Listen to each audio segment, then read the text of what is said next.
Hoops journey of Philadelphia 76ers phenom Joel Embiid, a storybook-like process. A bouncing white ball, after receiving a swift kick, finds its way to an outdoor basketball court in a village of orphan children, and suddenly, a game changer. Soccer is now in session. The kids are laughing and scampering along, and one player stands out. He is 7 feet tall, and his right foot, the one that cost him his first 2 seasons in the NBA, after he broke it, is noticeably frisky. The Philadelphia 76ers might gag if they saw this. Or be grateful. Joel Embiid is making the ball do flips as he loops around and through heavy-breathing 10-year-olds who can't keep up, and nearby, a restless NBA attendant is looking at his watch. The NBA sent a group of players to South Africa for a week to conduct camps this summer, and this afternoon is devoted to the orphanage. But when the day is over, and the engine revs for the trip back to the downtown hotel, there is a lone and stubborn straggler. The bus must wait. The orphans are still fighting him for the ball, and besides, Embiid hasn't scored a goal yet. Even here, the process takes time.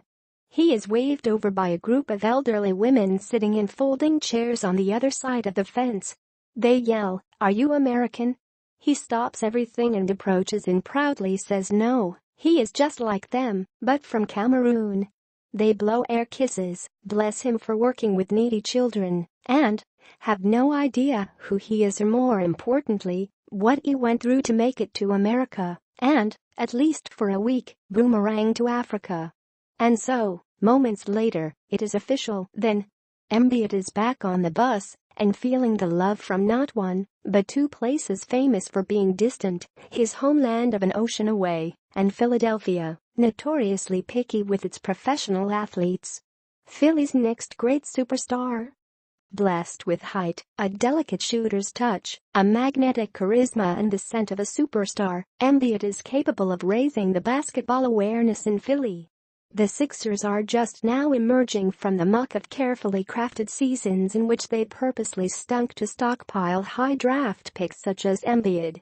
Their former general manager and architect of this strategy, former GM Sam Hinkie, famously tried to calm the stirring messes with a plea to trust the process, which went viral and attached itself to Embiid, who has stolen the copyright and adopted the slogan for himself. Therefore, Embiid at age 23 is more laboratory rat than gym rat. He's the symbol of success that resulted from humiliating and intended failure, the prize for a franchise that averaged 62 losses the last 4 seasons, and did so while winking and wearing a sly grin. There is a string attached, though. The fine print says Embiid's body must remain in one piece to justify the love and lofty projections, which is tricky.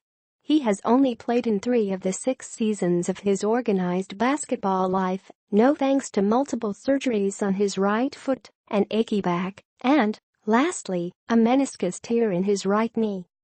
His 3-year NBA career is only 31 games long, all confined to last season, when he showed enough astonishing gifts: 20.2 points per game, 7.8 rebounds per game, and 2.5 blocks per game in only 25.4 minutes, to make eyeballs pop.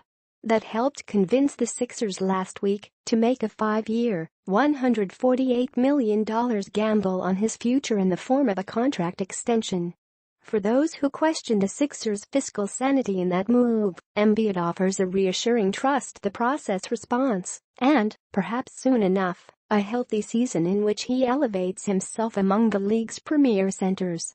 "I have lots of confidence in myself that I can fulfill my dreams and make the people of Philadelphia proud," Embiid said during a break from the kids in camp. "I'm not cocky, I'm humble, but I think I can be really special, one of the top players in the league." Fortunately, for now, the only throbbing Embiid feels is support in Philly. He isn't Allen Iverson-level popular, yet given time, luck, and a string of all-star appearances, it could happen. Embiid's personality and Twitter feed is infectious and magnetic, and he has the it factor nailed shut. Besides, although the city is begging for a basketball winner, Philly was never a passionate pro-basketball town. even when Julius Erving was cupping the ball and causing Michael Cooper to duck. Maybe a new generation of fans and a rejuvenated team changes this. Maybe Embiid leads that movement. It would be something, wouldn't it? He asked. To be honest, it's been a process my whole life. I started playing basketball very late, and for me to make it to the league so fast, I've always said my life is a movie. Basketball journey begins a land away. The process actually began in 2010 in Yaoundé, the second largest city in Cameroon. Embiid lived middle class, grew to 6'9" at age 15, and used his height to play volleyball. One of his school's basketball coaches gave him a video of Hakeem Olajuwon and told him to take it home.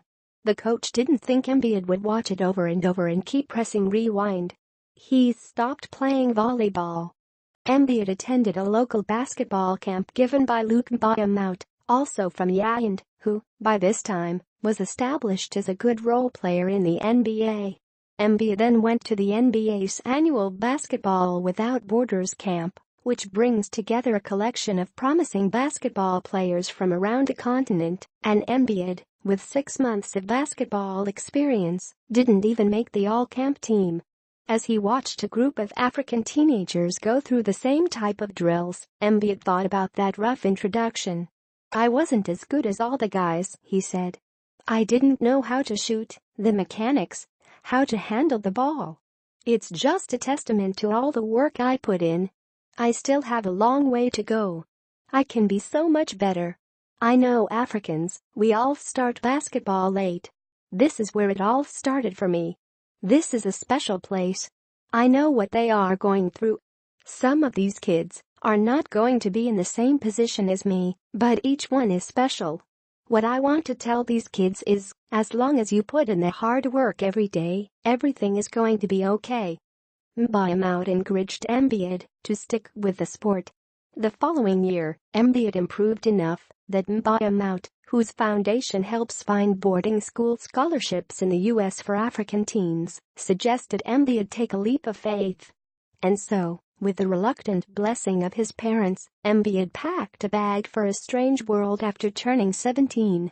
It's just about helping them find the right high school, and from there advise them on training and getting better and making important decisions like college, Mbah said. Most kids are nervous and excited. I mean, as a teenager you're leaving your parents, that doesn't usually happen at a lot of places. But Joel was looking forward to it, to becoming a better player through a more advanced structure. Nobody really knew how good I was going to be. I wound up by myself, didn't know English. I had to go through a lot, learning the language and the game. I'm glad I did it the right way. Joel Embiid. The inexperience meant Embiid played very little as an incoming junior at Montverde Academy, a national prep powerhouse, before transferring to the Rock School, also in Florida, to get playing time as a senior. That, and exposure through AAU ball, put Embiid on radar, and Mbah encouraged him to take a scholarship to Kansas. In retrospect, Embiid is amazed by his American passage, which offered no guarantees, and if anything could have been fraught with speed bumps. While in high school, he lived with other Africans who spoke French, his primary language, none of whom reached the NBA. My dad didn't want to let me go, Embiid said. My mom too. It was a difficult decision, because I had just started playing. Nobody really knew how good I was going to be. I wound up by myself, didn't know English. I had to go through a lot, learning the language and the game. I'm glad I did it the right way. I think it would have been a little easier if I grew up in America. They've got better conditions for basketball players. At the same time, many people have said to me that having to start playing so late helped me not pick up bad habits. Embiid didn't suit up for the NBA Africa Game 2017 and didn't play in a controlled scrimmage until just a few days ago. He was still hyper-careful about his meniscus tear from January, and he didn't want to throw his ongoing contract talks with the Sixers for a loop. His collection of injuries are as attached to him as his Twitter affection for Rihanna. His career is 31 games, and the most minutes for one game is 30. It's a stigma he can't shake until he plays a full season without a limp. If only people knew the tears I shed. His first 2 NBA seasons were a complete wash, both professionally and personally. Any type of foot fracture can be a fiendish injury for big men, think Sam Bowie, Bill Walton and Greg Oden. The navicular bone break, luckily, didn't prove as devastating to Embiid. During this time, he lost his younger brother, Arthur, to a car crash back in Cameroon in 2014. And he was admittedly frustrated and angry and at times immature during constant rehab. After healing from 2 foot surgeries came the abrupt ending to his 3rd season because of minor knee surgery, just when things were looking up. Embiid was a serious candidate for Rookie of the Year anyway. "It sucked," he said about last season. "That's the best way to describe it. Not being able to play basketball for 2 years and being away from everything and going through surgeries and then getting injured again, that's not a good way to start your career. If only people knew the tears I shed. I missed basketball so much that when I get back on the court this season, to me I'm going out there and have fun. I don't care about anything anyone has to say. One thing I've learned, and I use it a lot nowadays, is to just trust the process and keep moving on. I intend to do something very special." From the despair, a character was born. Embiid developed humor to get him through dark days and put his wit and sharp observations to use on social media. He riffs on pop culture, politics, helicopter fathers, labor ball, and, last weekend, engaged in a Twitter war of words with Hassan Whiteside. "As for his humor, I didn't see that coming," Mbaye said.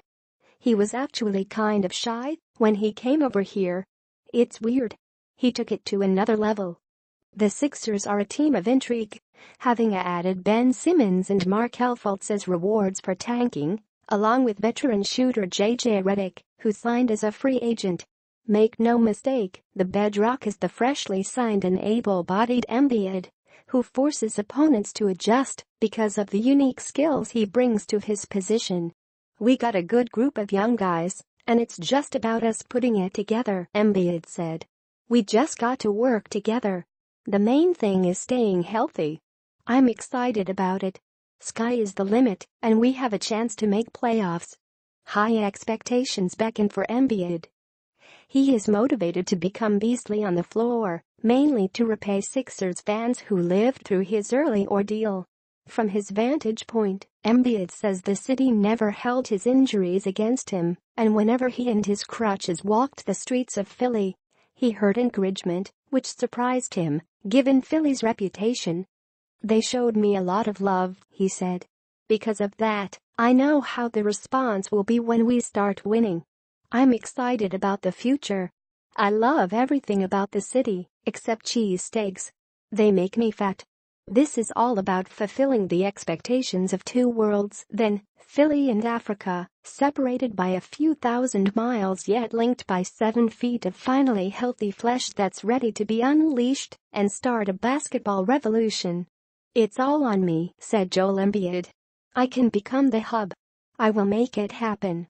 Veteran NBA writer Sean Powell has worked for newspapers and other publications for more than 25 years. You can email him here, find his archive here, and follow him on Twitter.